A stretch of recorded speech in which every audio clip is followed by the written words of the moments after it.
Hey guys, Fallen Messiah here and welcome back to my channel. I just got back from a vacation. I took a little bit of a break and I visited a wonderful city of Istanbul and just had an amazing time there.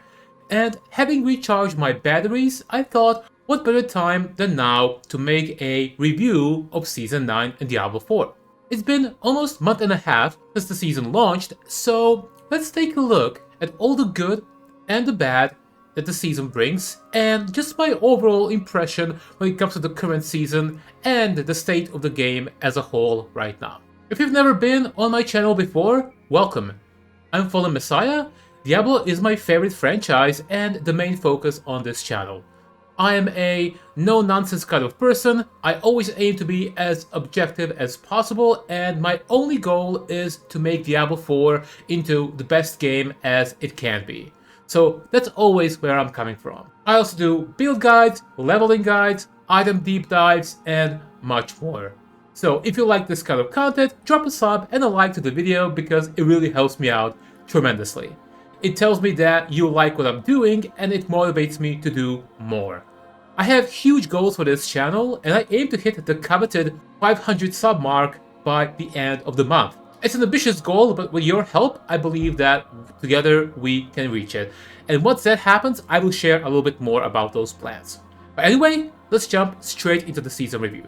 Alright, so the first thing I want to talk about is that there have been some absolutely huge improvements when it comes to things that we've seen in the Season 9 PTR and compared to the live season. Especially in terms of Strongrooms, seasonal powers, dungeons, and just a general feel of the game and all the new features, which is to be expected because the whole point of the PTR is to see what works, what doesn't work, and how you can improve on these areas. So generally I have to give a thumbs up for Blizzard for really taking a lot of the feedback, especially with, for example, these Strongrooms, which really sucked on the PTR, but now are just a lot better experience in the live game. So kudos to Blizzard because all these core features in the new season are so much better right now in the live game. In the PTR, they really felt kind of a lackluster. So I just wanted to give them a little bit of a shout out for major improvements on those fronts. Now let's start with season powers. Let's analyze them a little bit. Let's talk a little bit about them. So even though they've been a lot better, they've been definitely improved, they still feel lackluster, especially when you compare them to last two seasons of season powers. Last season we had the boss powers, and the season before that we had the witch powers. This season they just feel a lot more lackluster. They don't have nearly as much as a visual impact as they had in the previous two seasons. For example, in season 8, when you had that boss power activate, it was so cool. It had a huge AoE and it felt really powerful. And also witch powers were really impactful and visually super cool as well. This season, I just feel they're like whatever. You ultimately just end up choosing the skill with the lowest cooldown, which ends up being disintegrate, so you can proc these arcana as soon as you can. So the identity behind these powers, I appreciate they tried something new, but I feel that ultimately it just fell flat.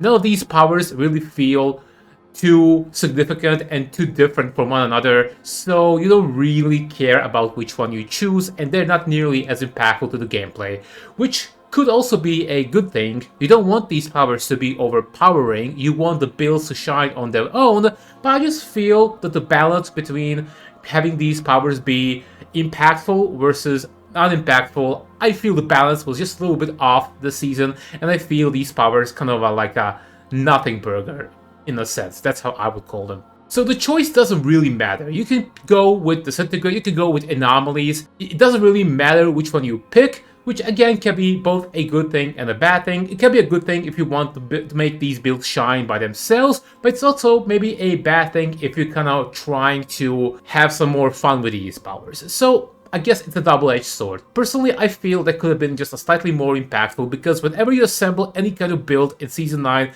the choice of powers is your last concern. Arcana are useful, gems are useful, but powers are just meh. That's just my experience with them. I also said here that infusions are a nothing burger as well. This is just kind of how I feel about the system. When I tried it on for the first time, I was really excited because they promised us this ability to assemble our powers ourselves, to kind of make our own spells, if you will. But ultimately, what ends up happening is that none of these things really end up mattering. Your infusion doesn't really matter as well, nor does it have a visual impact that I can really notice, to be quite honest. Maybe we should be able to notice it. Like, if I pick a fire infusion as opposed to a poison one, I should be able to notice the difference visually, but I just don't. Maybe this is just me being blind. Feel free to tell me your own experiences. That's just kinda how I feel about this whole system. And I know they have these different effects, like the fire infusion breaks out Waller and the structure things from the elites. But do you really care? Because I know I don't. Anyway, that's kind of just my feedback when it comes to these powers. So, what I put here, as far as the powers themselves, they've been meh, and infusions have been meh as well. But Arcana, the modifiers for these powers, as well as the gems, they are the true stars of this system, in my opinion. So, for example, you have this Arcana that disables enemy barriers, and you also have another that disables enemy damage resistance modifiers, those purple guys in the pit, they're super annoying. Now that's really cool, and that's really awesome. So ultimately what ends up happening this season is, even though powers are supposed to be the meat and potato of the system, they're basically just vessels for us to utilize the real stars of the show, which are the Arcana and the gems. They're the ones that are actually interesting, creative, and powerful, and the choice of power doesn't really matter in that regard. You basically run Disintegrate 9 times out of 10 because it has the lowest cooldown and can proc these Arcana on the most consistent basis. So it's kind of a reversal. Instead of the powers really being the star of the show, of the system, it's the Arcana, those modifiers, that are the star of the system. So I just feel that's a little bit off, in my opinion. And also, gems, really cool, especially Idol from Below that spawns these Jubal Guardians. I thought that was super creative, super cool, and worthy of a shout out. And it kind of reminds me of the Nemesis Bracers from Diablo 3, where you had an item, and then this item would spawn elites every time you hit a shrine or a pylon. This is something similar, even though the elite spawn is a little bit more random. It kind of reminds me of that system. And these Jewel Guardians actually get really handy in the pit, especially if you're fighting a boss that doesn't spawn ads and you really need ads to increase your damage. They come really clutch in these situations. So definitely thumbs up for that. I like these creative choices, these creative new mechanics, and I hope we get to see more of that in the future. Now let's talk about Strongrooms. When I first played the PTR, Strongrooms were really pathetic, to be quite honest. They really felt like a chore. You go in, and it's just another room that's Infernal Hordes, but it's actually just worse. You kind of have to sit there and just kind of attack over and over, wait for this timer, and the objectives are really unclear. So they really made them a lot better in the live version. Now the objectives are really clear. Every tier is well marked. You know exactly what's the current reward tier that you're at. And also, if you have enough clear speed, you can just immediately fight the boss. You don't have to wait out the timer. However, with those things said, there are still quite a few complaints I have about the Strongrooms as well. Main complaint I have is that they're still incredibly tedious while leveling. So when you're at Torment 3, Torment 4, and you can one-shot, two-shot the content, you can easily reach the boss of the Strongrooms, they feel really fun to play. But until you reach that point, when you're leveling, and remember, they made the Strongrooms available to you from level 1, when you're leveling, two things happen. Number one, you're not able to unlock the really fun modifiers, like for example, when you spoil Azeroth's Amalgam and then you kill him, you get a ton of progress and things of that nature. You don't have these available.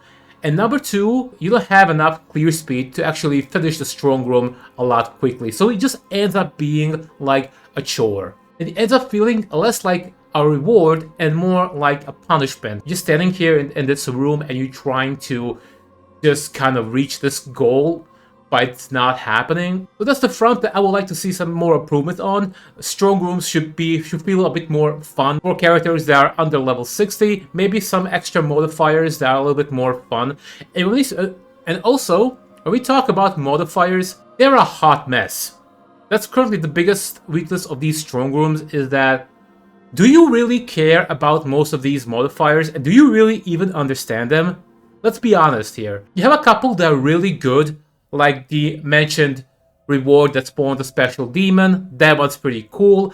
And you have a couple that also kind of mutate the pillars, whatever the hell that means. Do you ever engage with these? I do sometimes, and they're okay. They speed up the progress, but they're also very, very unclear for most people as to what they actually do. So the whole experience just ends up being like whatever. You just pick a couple that you know are good, and you ignore the rest, or you pick the others at random. So the best ones are gonna be the special demon, the swiftness modes, and the ones where you're catching these wisps for 25 attunement. Those are pretty easy, and they speed up the progress. Everything else is like whatever. So I would like a little bit more clarity on these objectives, and I would like more fun objectives to make the Strongrooms a little bit more fun and engaging for everybody. And also, the Slaughter Shrines, what do they do? Can someone explain it to me? Because I don't understand it. So those are the kind of things that I'm talking about. More clarity is needed. When it comes to rewards, however, I think Strongrooms are pretty good. So not only do you get Arcana and Tomes for Legendary Gems on the start of the season, but also further down the season, you also get a ton of Obdacite. It's actually the most effective way to farm Obdacite, just doing Strongrooms over and over again, which presents a third alternative to Infernal Hordes and Tributes, which is something I feel the game is always benefiting from. If you have more ways to do something, it's always better. So definitely a plus on that regard. And also, really, I've been getting tons of Greater Affix legendaries from these Strongroom rewards, so I feel that the reward is really nice and very appropriate for the content. Alright, so now that we talked about Strongrooms and seasonal powers, let's talk about dungeons as a whole, as they have been the main focus of this season, dungeons and escalating dungeons as well. So first of all, I have to admit that I've been having a ton of fun with the new dungeons, which kind of caught me by surprise, because when I played them in the BTR, I wasn't really feeling it too much, but now in the live game, I find myself having a ton of fun with the new dungeons. Now, of course, to be fair, there's still a lot of work to be done. They could have made definitely more drastic improvements, but even what we have right now is a significant step forward over the previous dungeon format. With that being said, some affixes definitely still are just a filler. For example, the shrine affixes, especially the one that gives you files, which is the season currency. Files are absolutely useless because you can't really do anything with them once you level up all of your seasonal stuff. I will talk a little bit more about that in the reputation part of this video. But definitely some fillers out there, which I guess is to be expected. Not every affix is going to be a winner. However, I do appreciate some others. For example, the opportunity to farm obols in the dungeons is a very welcome one, and also these experience orbs are really useful when you're just starting out a new character. They do drop in efficiency and usefulness very rapidly, unfortunately, which is something I would hope they continue to buff even furthermore down the road, but they've been really fun, and these experience affixes also guarantee you an experience as well in these dungeons, so that's just a nice little bonus. Overall, pleased with that, but definitely huge rooms for improvement, and I will be talking a little bit about my own suggestions, what I would do to make the whole thing even better. And of course, the fact that we finally are able to activate a dungeon and then just immediately teleport to the new dungeon from the previous one is a huge quality of life change. You might ask yourself, what took you guys so long? But it is what it is. It's finally here, and it makes the experience of dungeon hopping more seamless and more fun than it was before. Let's talk about escalating dungeons, as they are kind of this brand new thing. So in case you've been living under the rock, what is an escalating dungeon? It's a brand new dungeon where you also have a sigil, but it looks like a legendary dungeon sigil. You activate it, and these are 3 dungeons in a row. So it chains 3 random dungeons, and it also increases a little bit of a difficulty, and the modifiers for one dungeon sometimes, but not always, transfer to another. So in dungeon 3, you have 3 positive affixes and 3 negative affixes. After the 3rd dungeon, you have a brand new boss fight, which is Astaroth, which is super cool in my opinion. So I really enjoy the concept of an escalating dungeon, but my immediate feedback is, why stop just at 3?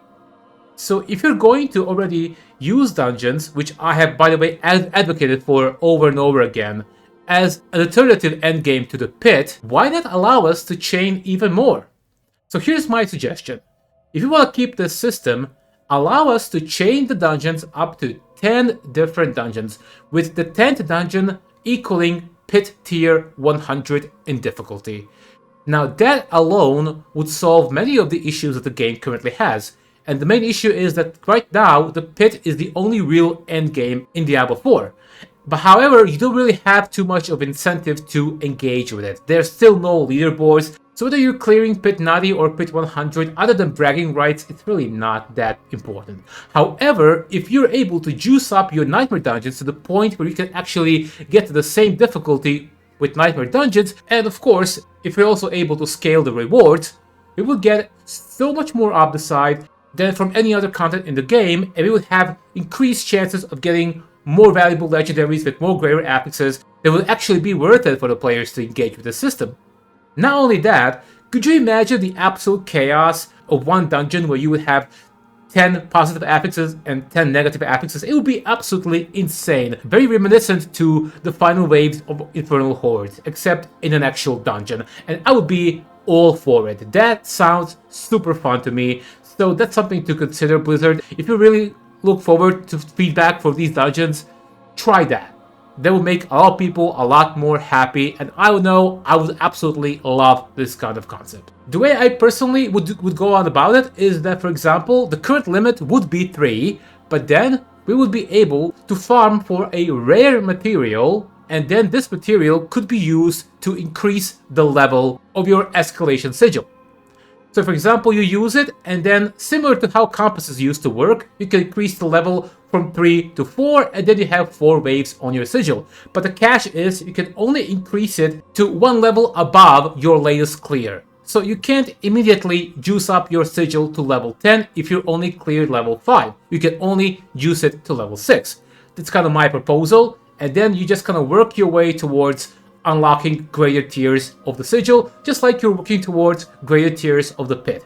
So that would be a pretty fun way to make an additional, in my opinion, better alternative for the pit and the actual endgame in Diablo 4.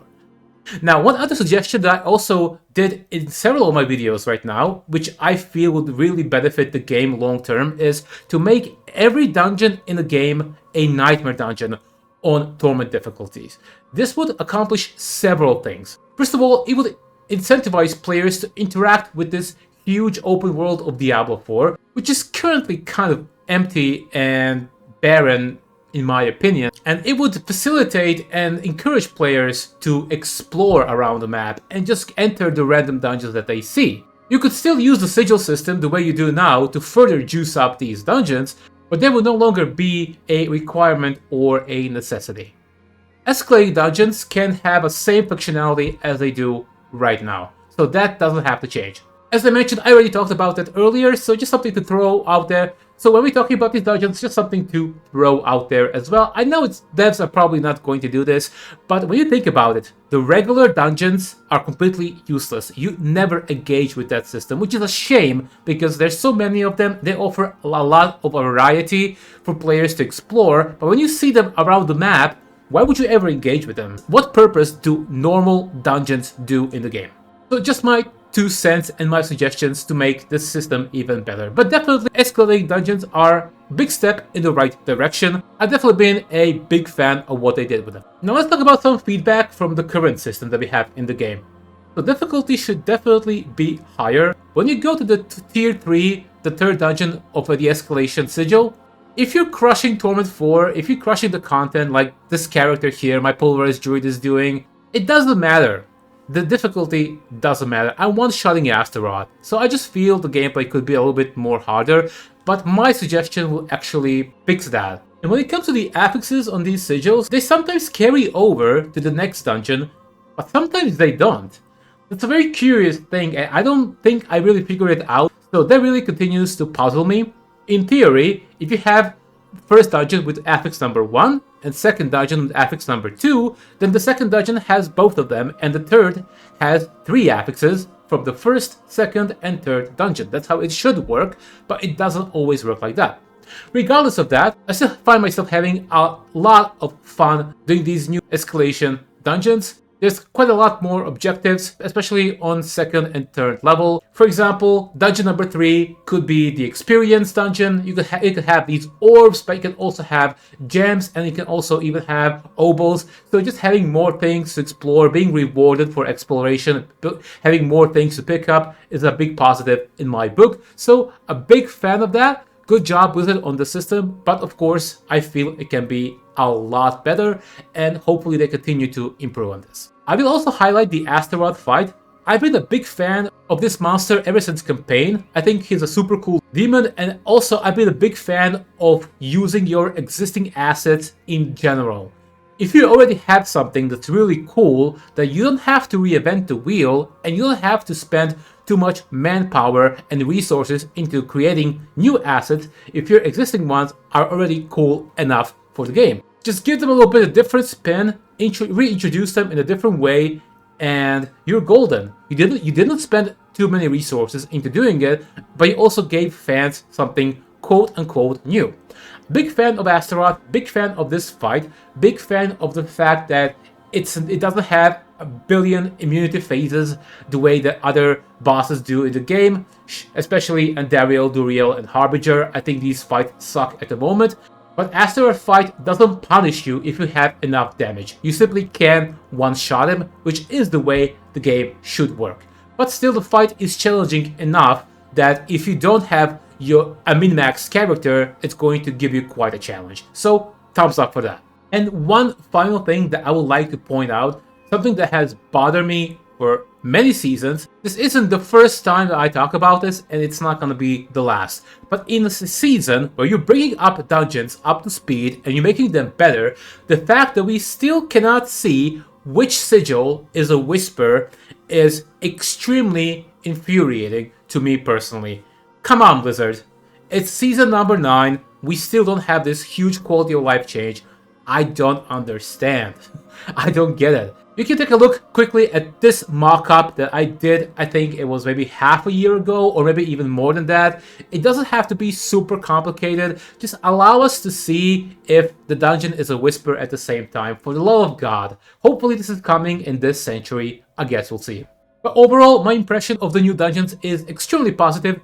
A huge step in the right direction. I've been having a ton of fun blasting through them, and hopefully Blizzard continues to improve on them, because as I mentioned in my previous videos as well, dungeons really have the potential to carry the end game of Diablo 4 because they have so much variety and so many things to offer. And when it comes to Obdusite farming, I really prefer playing the dungeons because there's so many of them, and it's going to take me a lot longer to get bored of it, as opposed to just doing hordes or tributes of refinement ad nauseum. I really think dungeons can carry this game, and hopefully, if they keep up the escalation system, we get to see a couple of more tiers at the very least that are going to make the gameplay harder but more rewarding for players who are able to reach these heights.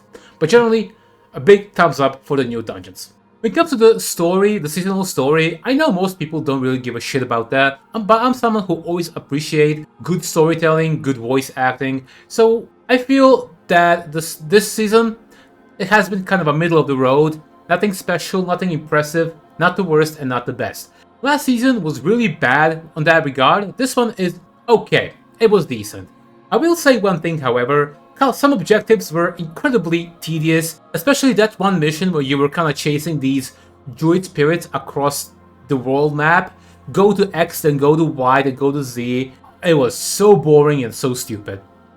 So just something to mention because that's also a part of the new season. I know most people don't care, they're just going to go through with it once and be done with it, but I thought it was okay. The new change where we get reputation not only from bosses but also elite kills is huge. Big step in the right direction. Hopefully this trend continues for any additional season.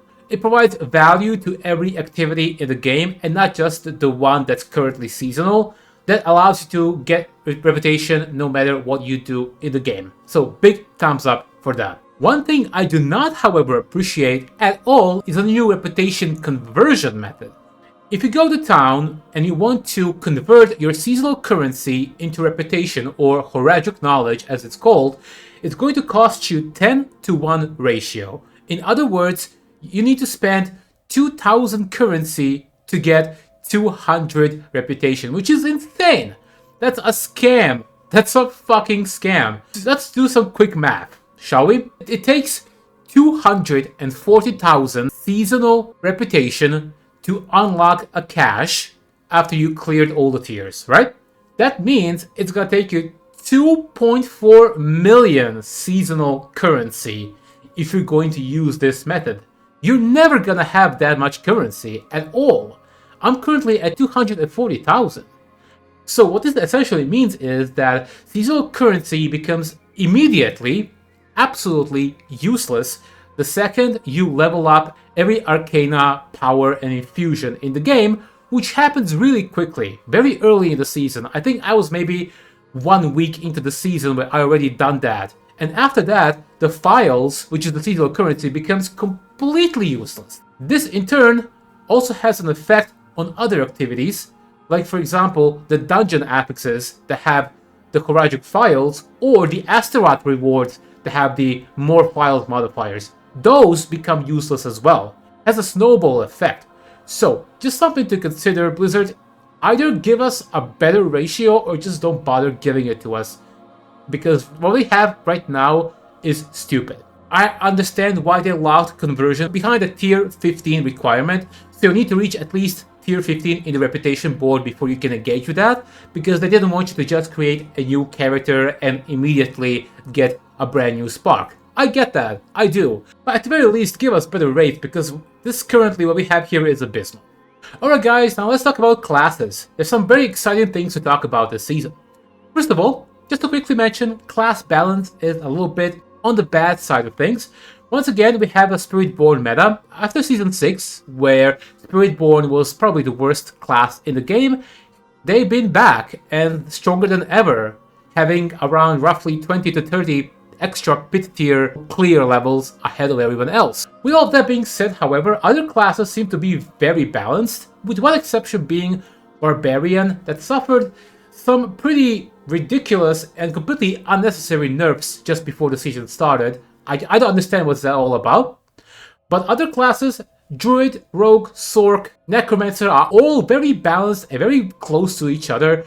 So in terms of class balance, things are actually pretty good. Other than Spiritborn being quite an outlier, other classes are fairly balanced. One thing I would love to talk about, probably the best thing about this entire season, other than the new dungeons, is the sheer build variety currently in the game. It has never been better. Right now, there are so many capable builds that you can play on pit level 90+, and that has never happened in the game before. Metas have completely been shaken up from the previous couple of seasons, because in previous season and the season before that and the season before that, you had builds that were a meta for one class for several seasons altogether. And there's a main culprit in all of that, which is called the overpower mechanic. First of all, I want to say a big W for Blizzard for completely gutting the overpower mechanic. At first, I was a little bit against that. Don't get me wrong, I knew that overpower needed a nerf, but I wasn't a fan of nerfing things too hard. However, it seems that overpower was actually a shackle to build variety in the game, and it really held back the game as a whole. So it seems that they actually proved me wrong on this one, and I actually do love being proved wrong if it comes to making the game better, because the second they gutted down overpower, it allowed other builds in the game to really shine. Before this nerf, every single build in the game revolved around overpower. How do we shoehorn this into a build, even if it doesn't make sense, even if it's not supposed to overpower? Let's try and make ways to shoehorn it in regardless. Sometimes this resulted in gameplays that were just simply not fun. Powerful, but not really fun. So overpower nerf allowed the game to breathe, allowed all these different builds to proliferate, and I really love the end result of that. So big W to Blizzard for that. And when it comes to the build variety, I just want to mention my favorite class, the Druid, has really been probably the biggest winner in this entire thing. So For example, we have this polarized build, which is one of the best ones in the game right now, but we also have Shred, which is incredibly powerful. We have the Earth Spike, which is also incredibly powerful. There's even a brand new Flesh Render build that's suddenly viable, where you spam Earthen Bulwark and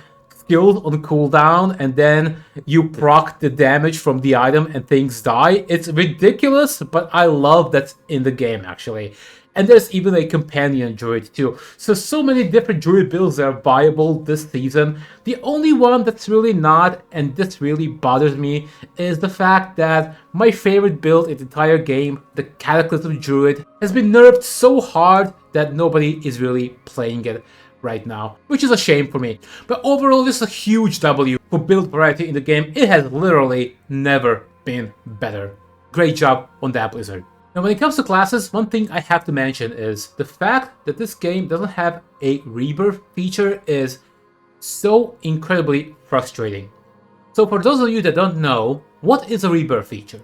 Rebirth is something that Diablo 3 had, where you could take your non-seasonal or Eternal Realm character, as it's called in Diablo 4, with the same name, same appearance, same everything, and the game would transform that character into a seasonal one, with, of course, level 1 and everything. It's starting off fresh. And then it will also mail all of the existing items to the non-season so that you can put it somewhere else. This was a system that worked great, and it still works great, and it accomplishes several things. First of all, if you already hit the character cap, which I have for a while now, it prevents you the hassle of having to delete a character and then having to create a brand new one, and it just makes it this immediate, seamless transition from non-season to season, which I thought was a brilliant feature. I want something like that in Diablo 4 for several reasons. First of all, now that we have this build variety, I would like to test these builds actually. Yes, we do have an armory, but I'm the kind of guy that actually likes making brand new characters for every single build. Currently this season, I already have 4 characters, and I had to delete a couple of characters to make new ones, which is something I always hated doing for a couple of reasons. Number one, I have to do this item juggling thing that I hate. Number two, unlike Diablo 3, in Diablo 4 we can actually customize a character's appearance, which is something that you have to do over and over again. Number 3, you lose the hours played on that character, and all these things are really frustrating. And if the rebirth feature was in this game, I would have probably had 10 seasonal characters already as opposed to 4. So just something to consider, Blizzard. Please give us the option for rebirth, especially now since the class variety and build variety is at an all-time high. Of course, not everything is sunshine and roses. There are a couple of lingering issues that continue to plague the game. Systems such as masterworking, enchanting, and tempering continue to frustrate players. They were good when they were first introduced, but now it's obvious that they need a redesign. Apparently, changes to these systems are coming, so I'm not gonna waste too much time talking about how frustrating they are, but they continue to be an issue. Of course, the lack of the real endgame, another thing that continues to frustrate players, especially the blasters and people who are able and willing to put in a lot of hours into the game. Currently, the only real endgame in this sense of the word is the pit, which honestly is right now, in its current form, just not good enough. If they allow the escalation sigils to go to tier 10 as I proposed, that would at least solve one of that issue. And of course, duping and the botting has to be mentioned. I've already have an entire separate video that I talked specifically about this issue, so I'm not going to waste too much time talking about it, but it's still something that has to be talked about. For example, if I wanted a nice new amulet to upgrade my current one, which is kind of bad, if I wanted an amulet with Envenom GA on it, well, I can go fuck myself, because it would take me around 5,000 to 10,000 legendary runes on top of the gold cap for me to buy that kind of amulet. I'm not even exaggerating. I have an entire video where I talked about that issue. It's preposterous, it's stupid, it ruins completely the game experience. It's by far the worst part of the game and the season as a whole right now, because things have never been worse. Because I already talked about this before and I already have the entire separate video, this is the extent to which I will talk about that. but just something to consider. This is a giant asterisk, a giant gloomy cloud hovering over otherwise a very good season. And now just a couple of suggestions that I also have for the season and for the game as a whole. As I mentioned, the duping, there's some suggestions that I have to temporarily combat the issue that I already mentioned in my previous video. For example, you could put the account bound tag on husks and runes until you handle the issue. As I like trading with other players, this is not something that I personally really like, but I feel it's currently necessary to rein in the game economy, which is right now in shambles. So this would be a temporary measure until they actually fix the duping and botting issues. Other thing that I would also really like, something that other games already have, I believe Path of Exile has this, is the single self-found mode. What would that mean? It would mean that you can make a character in single self-found, and then this character is simply unable to trade anything with anyone. And you could override that, but if you did, that would permanently change your character from solo self-found to a normal character. What's the point of that? Well, mostly the bragging rights, honestly. A solo self-found character could have maybe a different flavor, maybe an extra title, or maybe a different color of the character name or something like that, just to let the other players know that, oh, this guy found everything only by themselves. So I just think that's a little cool little suggestion that I feel would really benefit the game, especially with the introduction of leaderboards that is coming next year. It could also have a solo self-found leaderboard. The people who will be on top of the solo self-found leaderboard, you would know that these guys are the real deal. They're the ones who took the hours to grind and find everything themselves, to grind the Paragon, to grind the gear, without duping, without botting, without anyone else's help, without the help of their community or whatnot. You know these guys are legit. I would definitely love to see something like that.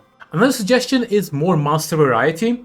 In one of my previous videos, I actually talked about that, and I talked about the fact that Diablo 3 in general has such a huge bestiary compared to Diablo 4 that the game actually feels bigger in comparison. Even though by the size, the actual world size, Diablo 4 is ginormous compared to Diablo 3 and Diablo 2, etc.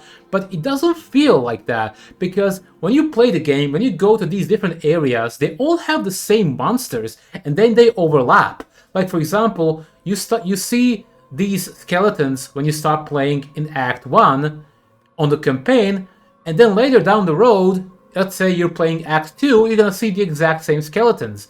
The main problem of this game is a monster family system that really limits the creativeness and the variety of monsters in the game. And then, as a result, the open world, which is kind of the biggest selling point of this entire game, this beautiful, handcrafted open world, kind of feels empty. So my suggestion is, at the very least, introduce a couple of more monster families and sprinkle them across the open world. That's my suggestion. Another one would be more incentives to engage in the open world itself. I already mentioned a couple. For example, more monster variety would help. Making every dungeon in Torment into a Nightmare dungeon would also help. And also, another suggestion that I had in one of my previous videos is that, you know, all these little side quests that you have in the game that you do once and then basically never again? Well, what if the rewards were simply better? What if, for example, you have this staff, let's say, that summons a goblin once every couple of minutes. You need to have it in your inventory and it summons a goblin. It's not game breaking or anything, but it could be one of these rewards for these side quests. This is an opportunity for Blizzard to get creative and to really create these rewards that are kind of beneficial but not game breaking. Let's say, for example, a blood necklace that increases your cinders in health dice by 30%. That could be also a reward. You would still never wear this amulet for anything else other than perhaps that event, so it's not OP, but it's still creative and it still has a use, and then in turn gives the players incentive to actually engage with the open world and do these side quests. And you can also rotate these rewards as well for different side quests every season. So just something that I suggested a little while ago, I feel will be really creative and really fun to do. And finally, I also just want to say that some mythics are really bad. I also talked about that. For example, you get this purple drop and you're immediately excited, dopamine hits, and then it's an amulet, right? It's one of the worst items in the game. You don't fucking want that shit. You want Shaco, you want Starless Skies, you want Shroud of Falstaff. You don't want the amulet. You don't want Ethereal's Might. That's not the kind of items that you want. So the problem is that these items are super rare and valuable, but only half of them. The other half needs to be redesigned into something else, needs to be a lot better, which would be suitable for the level of rarity and quality that these items have. Getting a mythic should never be a disappointing experience. And there you have it, guys. That's been my full review of Season 9.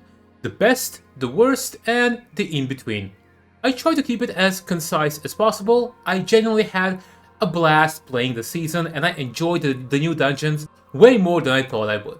Things, of course, are far from perfect, but I think the game really is improving season after season, and apparently there are some big things on the horizon that are also coming for the game, but I can't really comment on that as it's just a speculation right now.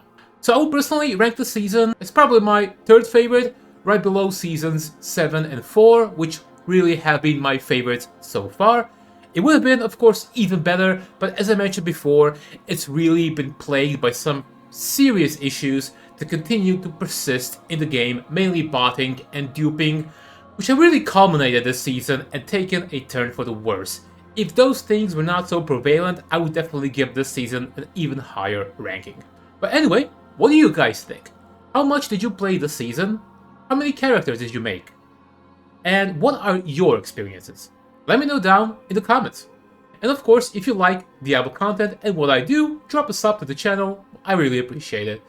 That's gonna be it for me today. I'm Fallen Messiah, and I'll be seeing you in the next one.